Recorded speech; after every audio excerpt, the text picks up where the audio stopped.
Hello students, this is Kausar Ashraf, teacher of Freshbird School, and today we are going to study this poem The Perfect Life, जिसके लिखा है Ben Jonson ने। Ben Jonson का असल नाम था Benjamin Johnson. इनका real name जो था that was Benjamin Johnson. He was born in 21 June 1572 in London और इनकी डेथ हुई थी 6 अगस्त 1637। Okay, he was a very good play right. ये बहुत अच्छे प्लेज लिखते थे और पोइट्री में भी इनके काफ़ी सारे वर्क हैं that is very famous. This is one of a very good poem that he has written. इसमें ये लाइफ के बारे में पोइट हमें बताना चाह रहे हैं। आपको ये टाइटल से ही पता चलेगा that it is written the perfect life. Basically कोई नहीं जानता कि परफेक्ट लाइफ होता क्या है। What is a perfect life, nobody knows, but in this poem poet ने अपने बारे में बताने की कोशिश की है उनके नज़रिए के हिसाब से, उनके हिसाब से परफेक्ट लाइफ क्या होती है। This is what he is trying to say. So we'll just read it out and we'll try to see what actually the poet wants to tell us. All right, so here we go. It is not growing like a tree in bulk thou'lt make man better be, or standing as an oak 300 years to fall a log at last dry bald and sere. तो यहाँ पे poet जो है वो क्या कह रहे हैं कि लाइफ का मतलब ये नहीं होता है कि ट्री के जैसे बस बढ़ते चले जाओ, बढ़ते चले जाओ, बढ़ते चले जाओ, ऐसा नहीं है। ना ही बल्क में, बल्क मीन्स लार्ज क्वांटिटी में, मतलब बहुत सारे में।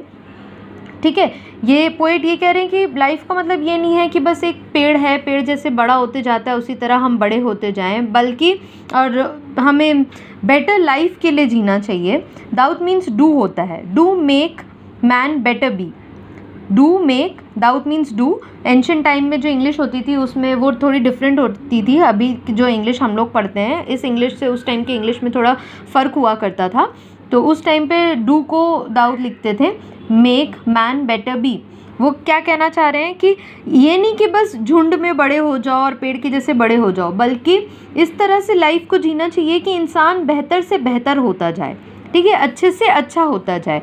और standing as an oak, oak एक ट्री होता है जो काफ़ी लंबे वक्त के लिए जीता है, जैसे 300 ईयर्स। वो जब एक बार लग जाता है तो वो 300 ईयर्स के लिए ज़िंदा रहता है, वो मरता नहीं है। मगर 300 ईयर्स के बाद क्या होता है, इतनी लंबी लाइफ उसने जी है, मगर वो क्या होता है at the end, to fall as a log at last dry bald and sere. ठीक है, एक तो वो कह रहे हैं कि ओक ट्री के जैसे मत जियो कि इतना लंबा लाइफ है, बस जीते जा रहे हैं, 300 साल के लिए ज़िंदा हैं, मगर लास्ट में क्या हो रहा है कि भाई हम ड्राई हो गए हैं, ड्राई होके गिर जाना है। बैल्ड और सेर मतलब पूरा जो ये होता है ना, ट्री पे जो ट्रंक पे जो लेयर्स होते हैं एक एक करके सारे ड्राई होके गिरते जाते हैं, पूरे पत्ते गिर जाते हैं, मतलब वो किसी लायक नहीं बचती वो ट्री। 300 साल के बाद उसका कोई वजूद नहीं होता, वो इतनी गंदी तरह से गिर जाती है, लकड़ियों की टुकड़ी के जैसे एक एक लॉग पूरा पीसेस हो जाते हैं उनके। तो वैसी लाइफ का क्या मतलब है? पोइट ये कहना चाह रहे हैं हमें कि ऐसी लाइफ का क्या मतलब है जो एक ओक की तरह हो कि इतने साल तक जी लिए, मगर एट द एंड क्या होगा, कोई वजूद नहीं बचने वाला, हमें बस गिर जाना है। ठीक है, इनफैक्ट वैसी लाइफ ना जी के पोइट क्या कह रहे हैं, a lily of a day is fairer far in मे।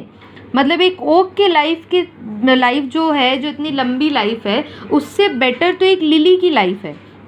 एक लिली फ्लावर जो होता है वो एक दिन के लिए ही ज़िंदा होता है, सुबह उगता है, शाम को वो मर जाता है, वो मुरझा जाता है।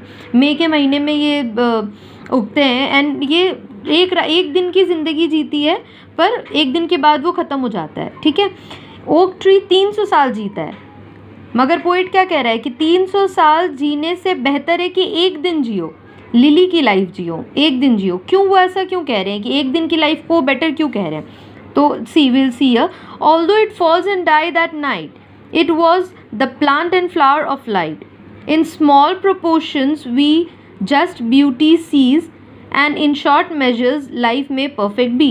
क्या कह रहे वो कि भले ही वो एक ही रात में मर जाता है, मगर वो जो पेड़ है वो लाइट और फ्लावर का एक ये है, सिंबल है कि वो रोशनी दे रहा है, वो खूबसूरती दे रहा है। In small proportions we just beauty sees, मतलब इतने कम टाइम के लिए रह रहा है, मगर लिली कितना ब्यूटीफुल होता है, कितना ब्यूटीफुल फ्लावर होता है। वो एक रात के लिए ही उगता है और फिर वो दिन भर रहकर रात में वो वापस मुरझा जाता है, पर एक दिन भी रह के वो इतनी खूबसूरती, इतनी रोशनी, इतनी अच्छाइयाँ बिखेरता है कि उसका एक दिन रहना भी इतना अच्छा है कि लोग उसे याद रखते हैं।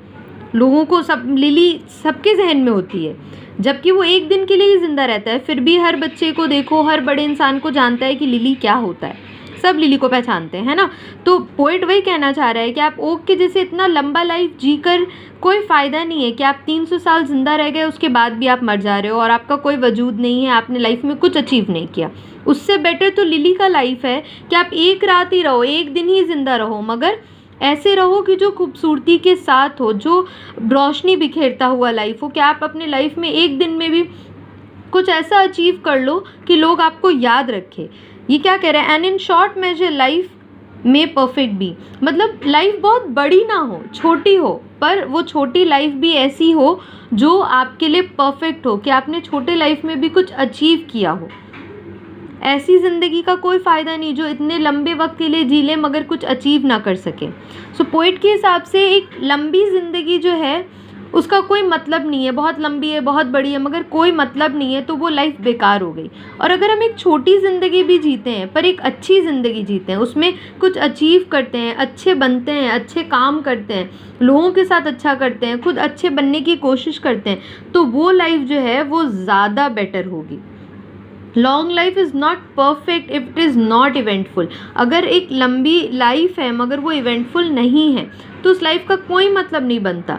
उसी जगह एक शॉर्ट लाइफ है पर वो परफेक्ट है if it is filled with beauty. वो परफेक्ट है अगर लाइफ में ब्यूटी है, हर वो चीज़ है जो हम अचीव करना चाहते हैं। हम अचीव करें या ना करें वो बात की बात होती है, पर अगर हम कोशिश भी करते हैं कि जो हमारे ड्रीम्स है, जो हमारी चाहत है, हम उस पर वर्क करें, हम अपने आप को उस लेवल तक मेहनत करें कि हमें कुछ अचीव करना है, लाइफ में कुछ बनना है, तो वो लाइफ जो है वो वर्थफुल होगी जब हम अपनी लाइफ के लिए किसी चीज़ के लिए मेहनत करते हैं। ना कि वो लाइफ के बस जिए जा रहे हैं, कोई मतलब नहीं है, खाना है, पीना है, सोना है, वैसी लाइफ का कोई मतलब नहीं है। पोइट यही कहना चाह रहा है हमें कि लाइफ को मीनिंगफुल बनाओ, लाइफ को ब्यूटीफुल बनाओ, ना कि बस जीते ही रहो, बस लंबी लाइफ चल रही है तो चल रही है, वैसी लाइफ का कोई मतलब नहीं होता। Life is only perfect when you try to be something, when you try to achieve something. So poet ने बहुत अच्छी पोएम लिखी है और बहुत अच्छे से उन्होंने लाइंस को डिस्क्राइब किया है। उन्होंने बहुत एक अच्छा एग्जाम्पल दिया है ओक और लिली का, कि दोनों कितना फ़र्क है दोनों में। एक की ज़िंदगी इतनी लंबी है, एक की ज़िंदगी इतनी छोटी है, फिर भी छोटी रहते हुए भी लिली की ज़िंदगी कितनी खूबसूरत है और ओक की ज़िंदगी उतनी ही उदासी से भरी हुई है कि उसे पता है इतने साल जी के भी कुछ नहीं करना है, उसे एक दिन ख़त्म हो जाना है, वो कुछ अचीव नहीं कर पाएगा। Okay, so this is what the poem is all about. आप लोग इस पोएम को पढ़ो and it is a very beautiful poem. Try to learn it and meanings दिए हैं, एक्सरसाइजेस दिए हैं, try to solve this things. Further will be given in the other videos. So we are ending up here. Hope you all have a good day. So thank you.